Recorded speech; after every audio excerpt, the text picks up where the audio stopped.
আপনারা যে ব্যাট ধরে এইরকম করে ব্যাটটা ধরতে নয়, ব্যাটটা ধরতে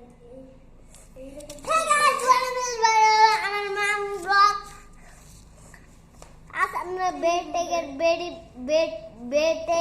কিবা করে ধরে হে শিকারের বাবা হে দেখে আছে মই এতিয়া যায় রাস্তু আপনি এক ছিল যাবে মই হ্যাঁ রেডি। আপনারা যে ব্যাট ধরেন ব্যাটটার সাইডে এইরকম করে ধরতে না লাগে, হ্যাঁ এমন সাইডটাও এইরকম করে ধরতে লাগে। যখন বল আসে